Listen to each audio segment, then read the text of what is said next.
Welcome. Today we're going to be changing the clutch feed pipe on an R56 Mini.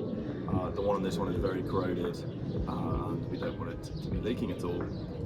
So we're going to walk you through the steps of how to take off what you need, what tools you need, and just how to get cracking. Okay, so we're just going to start off by taking off the air box so we've got a better access to the top end of the feed pipe. We've got a bolt here and clips at the front along here, and then we're going to have a look at how it's held in at the back as well.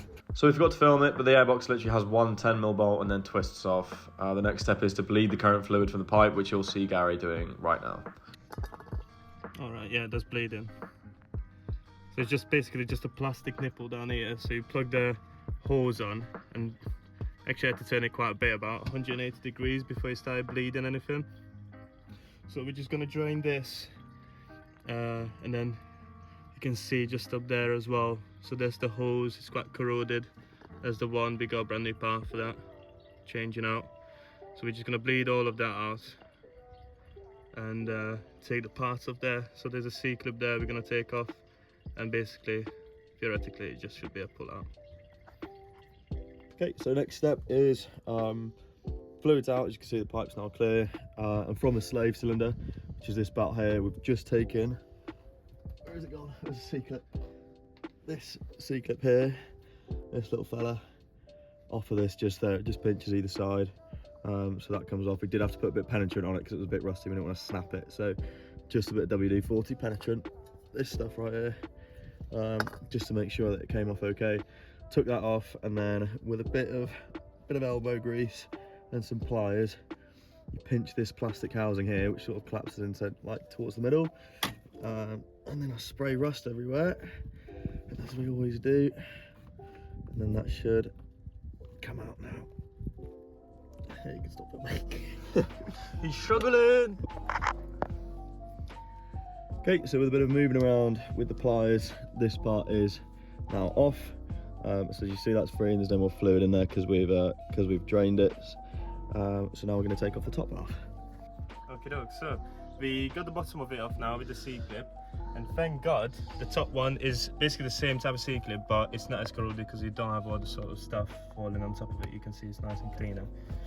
So we did put penetrant oil on this as well, just to make our life a bit easier. It just pops out. It's actually quite nice. You don't have to take it all the way out. You get a little bit there. Just pops it in. Give it a nice little light pull. And it's all out. Alright, so after you've pulled out the top end, you're gonna have a little bit of a mound there. Just see on the pie, it's got a rubber bit on there, and that should be just a nice, easy pull out. And then eventually, because the bottom end is the harder tube, you want to just pull it out from the bottom, I'd say. Just because the top end is rubber tubing, so you got a bit more lenience. And then, let's see, there we go. We're basically just going to do a little comparison of the old and the new part. So you can see, one on your left is the new one on the right is the old one. As you can see, the bottom of that pipe right at the end is completely corroded. They actually got an advisor on that, that's hence why we're changing the part out. So the new one we basically just got straight from the dealership. It was nice and easy. How much was it again, Ram? Do you know? 45 quid. 45 quid, so nice, not so expensive part. And so far it's been quite simple to swap as well. Okay, so now we're just going to thread this part through exactly where the old one was. Gary's going to receive from the top. Let's have a little look. Yeah, is it? Yeah, I see it. Okay. Alright. Rub it through. Right, so basically got it right up here. So I'm gonna push that plastic mounting back into this place. Just want to show that, yeah, right down there. Nice push in. End of it is nice rubber pipe, so you can just bend it, push it back in, making sure it's all the way, and then because you didn't take the C-clip out all the way, hopefully, or not broke it, you can just push it back in with your thumb. Okay, and then same as before, this is obviously now got the bottom end. This will literally just push back on, pushing that back into there, and then we grab the old C-clip, which we've got here, which will just sit back in that little mounting like that.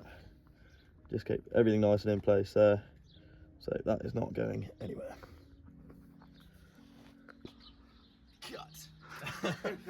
Okay, so next we're going to fill up the clutch and brake fluid reservoir with .4 fluid. Literally recommends it on the cap to use the .4. So we're going to fill that up, and then basically I'm going to sit and pump the clutch. Meanwhile, Gary looks underneath.